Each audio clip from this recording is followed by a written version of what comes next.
ಹಾಗೆ ಹೋಗಿರ್ಬೋದು, ಅದು ನಮ್ಮ ಗಮನಕ್ಕೆ ಬಂದೇ ಇಲ್ಲ. ಬಂದಿರೋದನ್ನ ನಾನು ಯಾವಾಗ ಚರ್ಚೆ ಮಾಡೋಕ್ಕೆ ಸಾಧ್ಯ ಇದೆ? ನಮ್ಮ ಗಮನಕ್ಕೆ ಬಂದಿಲ್ಲ. ಆಹೋ ಅಂತ ಮಾತ್ರ ಇದೆ. ಕೆಲವರು ನಿಮಗೆ ಕೆಲವರು ಇದೆ. ಒಂದು ವೇಳೆ ಆ ಥರ ಅಧಿಕೃತವಾಗಿ ಏನಾದರೂ ಆ ಥರ ಹೋದ್ರೆ ಚೇಂಬರ್ ಯಾವ ನಿರ್ಧಾರ ಮಾಡ್ಬೋದು ಸರ್? ನಾವು ಖಂಡಿತ ನಾವು ಅದಕ್ಕೆ ಸ್ಟೆಪ್ ತಗೊಂತೀವಿ ಸರ್. ಏನು ನಾವು ರೂಪಿಸ್ಬೇಕು ಅದು ರೂಪಿಸ್ತೀನಿ. ಹಾಗಾಗಿ ನೀವು ಅಂದ್ಕೊಂಡಾಗೆ ನಮ್ಮ ಇವತ್ತು ಎಲ್ಲರೂ ಒಂದೇ ಬೋಟಲ್ಲಿದ್ದೀವಿ, ಎಲ್ಲರೂ ಅದೇ ರೀತಿಯಲ್ಲಿದ್ದೀವಿ. ಅವರು ನೀವು ಹ್ಯಾಪಿ ಆಗಿರೋದು ಅಂತ ತಿಳ್ಕೊಬೇಡಿ, ಅವರು ಕಷ್ಟದಲ್ಲಿ ಇರ್ತಾರೆ. ಹಾಗಾಗಿ ಎಲ್ಲರಿಗೂ ಅರಿವಾಗಿದೆ. ನೀವು ಪ್ರಸ್ತಾಪ ಮಾಡಿ ಯಾರು ಹೋಗಿದ್ದಾರೆ ಅಂತೇಳಿ ನಮ್ಗೆ ಏನಾರ ಮಾಹಿತಿ ಇದ್ರೆ ಹೆಸರೇಳಿ ಸರ್, ಮಾಹಿತಿ ಇದ್ರೆ.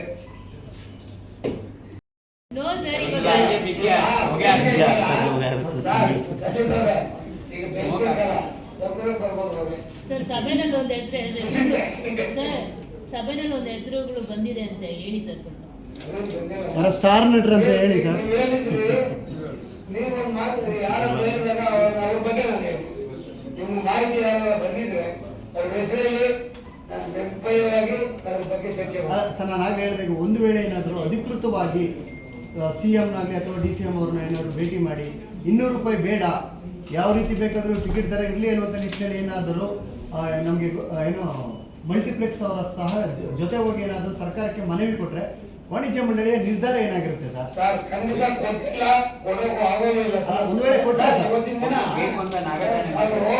ಒಬ್ಬ ನಿರ್ಮಾಪಕನಿಗೂ ವಿತರಕನಿಗೂ ಪ್ರದರ್ಶನಕ್ಕೂ ಏನು ಸಾಕಾಗೋಗ್ಬಿಟ್ಟಿದೆ. ಇಲ್ಲೇನಾಗಿದೆ, ರೇಟ್ ಕಡಿಮೆ ಆದಾಗ ಪ್ರೇಕ್ಷಕ ಪ್ರಭು ಜಾಸ್ತಿ ಬರ್ತಾರೆ ಸರ್. ಇವತ್ತಿನ ದಿನ 10 ಜನ ಬರೋದು 20 ಜನ ಆಗ್ತಾರೆ ಸರ್. ಸಾವಿರಾರು ಗಟ್ಟಲೆ ಜನ ಥಿಯೇಟರ್ಗಳಿಗೆ ಮತ್ತೆ ಬರ್ತಾರೆ. ಏನ್ ರೇಟ್ಗಳು ನಾವು ಮಾಡಿ ಯಾವ ರಾಜ್ಯದಲ್ಲೂ ಇಲ್ಲ, ನಮ್ಮ ರಾಜ್ಯದಲ್ಲಿ ಮಾತ್ರ ಈ ಥರ ಇತ್ತು. ಹಾಗಾಗಿ ನಾವು ನಾವೇ ಅವ್ರನ್ನ ಪ್ರೇಕ್ಷಕರನ್ನ ದೂರ ಇಡ್ತಾ ಇದ್ವಿ. ಅವ್ರು ಬರೋದಾಗ್ತಾ ಇಲ್ಲ ಸರ್ ಈ ರೇಟ್ಗಳಲ್ಲಿ. ಹಾಗಾಗಿ ಎಲ್ಲರೂ ಅನಿಸ್ಬಿಟ್ಟಿದೆ, ಈಗ ಕಮ್ಮಿ ಮಾಡಿದಾಗ ಎಲ್ಲ ಜನ ಥಿಯೇಟರ್ಗಳಿಗೆ ಜನ ಬರ್ಬೋದು ಅನ್ನೋ ನಂಬಿಕೆ ಇದೆ ಸರ್. ಅಷ್ಟಲ್ಲದೆ ನಾವು ಬೇರೆ ನಮ್ಮವರೇ ಆದವರು ಹೋಗಿ ಅಲ್ಲಿ ಬೇಡ ಅನ್ನೋದು ಅಂತಾರಂದ್ರೆ ಅದು ನಮ್ಮ ವಿಷಯ. ಬುಕ್ ಮೈ ಶೋನವ್ರಿಗೆ ಒಂದು ಲೆಟರ್ ಬರೆದಿದ್ದೀರಾ ಸರ್ ನೀವು? ಸರ್, ಯಾರಿಗೆ? ಬುಕ್ ಮೈ ಶೋನವ್ರಿಗೆ ನಿರ್ಮಾಪಕರು, ಪ್ರದರ್ಶಕರು ಮತ್ತು ನಿರ್ಮಾಪಕರ ಒಂದು ಮನವಿ ಗಮನಕ್ಕೆ ತಂದು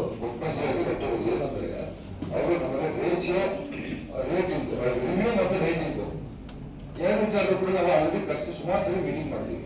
ಅದನ್ನ ನಿರ್ಮಾಪಕರಿಗೆ ಎಷ್ಟು ಲಾಸ್ ಆಗ್ತಿದೆ, ಎಷ್ಟು ತೊಂದರೆಗಳಾಗ್ತಿದೆ ಅನ್ನೋದು ಎಲ್ಲ ನಿರ್ಮಾಪಕರು ನಮಗೆ ಚರ್ಚೆ ಕೂಡ ಆಗಿದೆ. ಅವ್ರನ್ನೂ ಕರ್ಸಿದ್ವಿ. ನಮ್ಮ ಇದಕ್ಕೆ ಅವ್ರು ಸ್ಪಂದಿಸ್ತಾ ಇಲ್ಲ. ಅವ್ರೇನ್ ಹೇಳ್ತಾರೆ, ರೇಟಿಂಗ್ ನಾವು ಕೊಡಲ್ಲ, ಪಬ್ಲಿಕ್ ಕೊಡೋದು ಅಂತಾರೆ. ಇದೇ ಒಂದು 17 ಮಂದಿನಾಥ ಪಿಕ್ಚರ್ ಬಿಡುಗಡೆ ಆಗಿಲ್ಲ, ಆದ್ರೆ 10 ಅವರಿಗೆ ಕೊಟ್ಬಿಡ್ತಾರೆ, ರೇಟಿಂಗ್ ಕೊಟ್ಬಿಡ್ತಾರೆ. ಇದೇ ಮಾಡ್ತಿದ್ದಾರೆ ಸರ್. ಎಲ್ಲ ಬಂದರೆ ನಿರ್ಮಾಪಕರ ಏನ್ ಡಿಮ್ಯಾಂಡ್ ಇದೆಯೋ ಅದ್ರ ಪ್ರಕಾರ ಲೆಟರ್ ಅದು ಬರ್ತೀವಿ. ಆಮೇಲೆ ನಮ್ಮ CM ಸಾಹೇಬರು ಕನ್ನಡ ಪರವಾಗಿದ್ದಾರೆ. ನಾವು ಲೆಟರ್ ಕೊಡ್ಬೇಕಂದ್ರೆ ನಮ್ಮ ಇದು 3 ವಲಯದ ಈ ಸರಿ ಚರ್ಚೆ ಆಗುತ್ತೆ. 3 ವಲಯ ಎಕ್ಸಿಕ್ಯೂಟಿವ್, ಡಿಸ್ಟ್ರಿಬ್ಯೂಟಿವ್ ಎಲ್ಲರೂ ಇರ್ತೀವಿ. 3 ಸೆಕ್ಟರ್ ಕೂಡ ಒಂದೇ ಸಮಾನತೆಯಿಂದ ಒಪ್ಪಿಕೊಂಡು ಇದನ್ನ ನಾವು ಲೆಟರ್ ಕೊಟ್ಟು ಟಿಕೆಟ್ ಬಗ್ಗೆ ಲೆಟರ್ ಕೊಟ್ಟರು. ಅದೇ CM ಕೂಡ ಇದ್ರ ಬಗ್ಗೆ ಕನ್ನಡ ಪರವಾಗಿದ್ದಾರೆ. CM ಇದಕ್ಕಿಂತ ಹಿಂದೆ ಎಷ್ಟೋ ಸರಿ ಅವ್ರು ತಂದಿದ್ವಿ. ಅವರದ್ದೆಲ್ಲ ನಾವು ನಮ್ಮ ಇದು ಬೇರೆ ರಾಜ್ಯದಲ್ಲಿ ಎಷ್ಟು ಟಿಕೆಟ್ ಇದೆ, ಏನ್ ದರಗಳಿದ್ದಾರೆ, ನಮ್ಮ ರಾಜ್ಯದಿಂದ ಬೇರೆ ಭಾಷೆಗಳಿಗೆ ಎಷ್ಟು ದುಡ್ಡು ಹೋಗ್ತಾ ಇದೆ, ಎಲ್ಲರೂ ಗಮನ ತಂದರೆ CM ಯಾವುದೇ ಕಾರಣಕ್ಕೂ ಯಾರೇ ಒತ್ತಡ ಕೊಟ್ಟಿರೋದಿಲ್ಲ, ಒತ್ತಡ ಮಾಡೋದನ್ನ ಕಾರಣ ಇದೆ. ಏನ್ ಕಿಲೋಮೀಟರ್ಸ್ ಅವ್ರು ಏನ್ ಹೇಳಿದ್ರು ಅದು ಪಕ್ಕ ಮಾಡೇ ಮಾತ್ರ ನಮ್ಗೆ ನಂಬಿಕೆ ನಮಗೆ ಸರ್. ಇಷ್ಟೆಲ್ಲ ಸಿಹಿ ಸುದ್ದಿ ಬರುತ್ತೆ ನಿಮಗೆ, ಆಟೋಮೆಟಿಕ್ ಕೆಲವೆಲ್ಲನೂ ಜೀವ ಆಗ್ಬಿಡುತ್ತೆ ಸರ್. ಯಾವುದೇ ಕಾಲದಲ್ಲಿ ಇಷ್ಟೊಂದು ನಮಗೆ ಅವರು ವರದಾನ ಕೊಟ್ಟಿಲ್ಲ. ಎಲ್ಲ ನಾವು ಕೇಳಿದ್ದೆಲ್ಲ ಕೊಟ್ಟಿದ್ದಾರೆ ಸರ್. ಇಂಡಸ್ಟ್ರಿ ಉದ್ಯಮದ ಭಾಷಣೆ ಮಾಡಿದ್ದಾರೆ. ಸಿದ್ದರಾಮಯ್ಯರಿಗೆ 500 ಕೋಟಿಗಳು ಮೀಸಲಿಟ್ಟಿದ್ದಾರೆ. ಇದು ಒಂದೇ ಅಲ್ಲ, ನಮ್ಮ OTT ಪ್ಲಾಟ್ಫಾರ್ಮ್ ಮಾಡ್ತೀವಿ ಅಂತ ಹೇಳಿದ್ದಾರೆ. ಅಕಾಡೆಮಿಯಲ್ಲಿ ಬಹುಪತಿ ಚಿತ್ರಮಂದಿರ ನಿರ್ಮಾಣ ಮಾಡೋಕ್ಕೆ ಇದು ಮುಂದೆ ಹಾಕಿದ್ದಾರೆ ಸರ್. ಒಂದು ನಮ್ಮ ಮಾಧ್ಯಮ ಅಂತ ಬಂದಾಗ ನಮ್ಗೆ ಎಷ್ಟು ಅನುಕೂಲಗಳಾಗುತ್ತೆ ಸರ್. ಆಟೋಮೆಟಿಕ್ ಆಗಿ ಎಲೆಕ್ಟ್ರಿಕಲ್ ಬಿಲ್ ಕಡಿಮೆ ಆಗುತ್ತೆ. ಎಲ್ಲ ಬ್ಯಾಂಕ್ಗಳಲ್ಲಿ ನಮ್ಗೆ ಲೋನ್ ಸಿಗುತ್ತೆ ಕಡಿಮೆ ದರಗೆ. ಸಿನಿಮಾಗಳು ಅಂತ ಯಾವ ಬ್ಯಾಂಕ್ ಲೋನ್ ಕೊಡಲ್ಲ ಸರ್.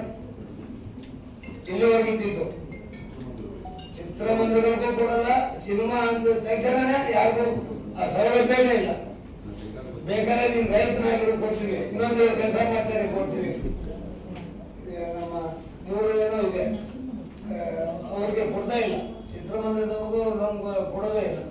ಲೋನ್ ಇರಲಿ ಸರ್. ನಾವು ಏನೋ ಬಂಗಾಬಿಟ್ಟು ಈ ಬೇರೆ ಸೊಸೈಟಿಗಳಲ್ಲಿ ಇರ್ತದಲ್ಲ 10%, 12% ಆ ರೀತಿ ಬಡ್ಡಿಗಳು ಕೊಟ್ಟು ಮಾಡ್ತಾ ಇದ್ವಿ.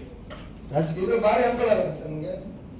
ವಾಣಿಜ್ಯ ಮಂಡಳಿಗೆ ನಂಬಿಕೆ ಇದೆಯಾ ಸರ್? ಅದು 200 ರೂಪಾಯಿಗೆ ದರ ರೀತಿ ಜಾರಿ ಆಗುತ್ತೆ ಅನ್ನೋಂಥ ನಂಬಿಕೆ ಇದೆ? 100% ಆಗುತ್ತೆ ಸರ್, ಸಂಶಯನೇ ಬೇಡ. ಇನ್ನೊಂದು ತಮ್ಮ ಜೊತೆಗೆ ವೇದಿಕೆಯಲ್ಲಿ ಸೇರ್ತೀವಿ. ಅಲ್ಲ, ಬಜೆಟ್ ಆದ ನಂತರ ಏನಾದರೂ ವಾಣಿಜ್ಯ ಮಂಡಳಿ ಅಥವಾ ಚಿತ್ರರಂಗದ ಪರವಾಗಿ ಸಿಎಂನ ಭೇಟಿ ಆಗಿದ್ದೀರಾ ಸರ್? ಯಾವ ಸರ್? ಬಜೆಟ್ ನಂತರ. ಹೌದು ಸರ್, ತಮಗೆ ಸನ್ಮಾನ ಸಮಾರಂಭ ಒಂದು ಇಟ್ಕೊಳ್ತಾ ಇದ್ವಿ, ನಾವು ಹಾಜರಾಗಬೇಕು, ಒಂದು ಡೇಟ್ ಕೊಡಿ ಅಂತ ನಾವು ಅವ್ರ ಹತ್ರ ಹೋಗಿದ್ವಿ. ಅವರು ಒಂದು ಡೇಟ್ ಕೊಡ್ತಾರೆ ಇಷ್ಟಲ್ಲೇ, ಅವ್ರಿಗೆ ಅದ್ದೂರಿಯಾಗಿ ನಾವು ಸನ್ಮಾನ ಮಾಡ್ತೀವಿ ಸರ್.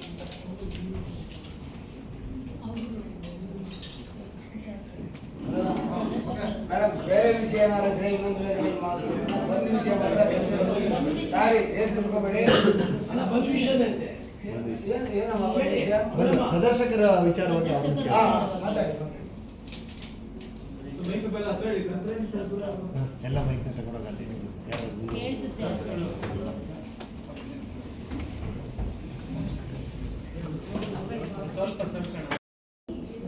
ಮತ್ತು ಕೆಲವು ಸಂಸ್ಥೆಗಳು ಕರೆ ಕೊಟ್ಟಿರುವಂಥ ಕರ್ನಾಟಕ ಬಂದ್ಗೆ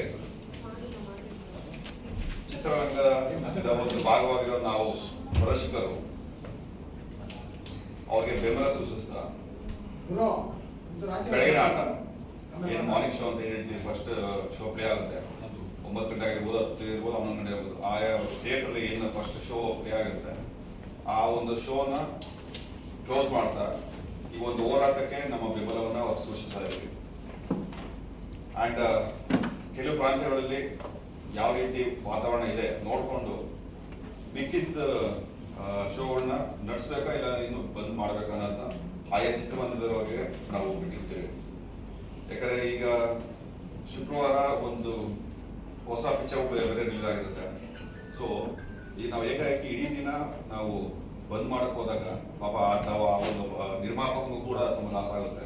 ಯಾಕಂದ್ರೆ ಶನಿವಾರ ಒಂದು ಕಲೆಕ್ಷನ್ ಬರುವಂತ ಒಂದು ಪ್ರೈಮ್ ದಿನ ಆಗಿರೋದ್ರಿಂದ ಅಂದಿನ ದಿನ ಎಲ್ಲ ಶೋ ಬಂದ್ ಮಾಡೋದು ತುಂಬಾ ಕಷ್ಟ ಆಗುತ್ತೆ ಅಂತಾರೆ ಸಾಕಷ್ಟು ನಿರ್ಮಾಪಕರು ಮತ್ತು ಪ್ರದರ್ಶಕರು ನಮ್ಮ ಅವರ ಒಂದು ಕಷ್ಟವನ್ನು ಹೇಳ್ಕೊಂಡಾಗ ನಾವು ಈ ಒಂದು ನಿರ್ಧಾರಕ್ಕೆ ಬಂದಿದ್ವಿ. ಒಂದು ಶೋನ ಇದು ಅರ್ಲಿ ಮಾರ್ನಿಂಗ್ ಶೋ ಏನು ಸಾರಿ ಅರ್ಲಿ ಮಾರ್ನಿಂಗ್ ಅಲ್ಲ ಮಾರ್ನಿಂಗ್ ಶೋ ಏನಿದೆ ಅದನ್ನ ಸ್ಥಗಿತಗೊಳಿಸಿ ಕನ್ನಡಕ್ಕೆ, ಕನ್ನಡ ಹೋರಾಟಕ್ಕೆ, ನಾಡು ನುಡಿ ಭಾಷೆಗೆ ಸದಾಕಾಲ ನಮ್ಮ ಬೆಂಬಲ ಇರುತ್ತೆ ಅಂತೇಳಿ ಈ ಟೈಮ್ ಸೂಚಿಸ್ತಾ ಇದ್ದೀವಿ. Thank you sir. ಕಾರ್ಯಕ್ರಮ ಸುದ್ದಿಗೋಷ್ಠಿ ಬಂದ ತಮ್ಮೆಲ್ಲರಿಗೂ ವಂದನೆಗಳು. SS ಟಿವಿ ಸಿನಿಮಾ ಜಗತ್ತಿನ ಕ್ಷಣ ಕ್ಷಣದ ಸುದ್ದಿಯೊಂದಿಗೆ.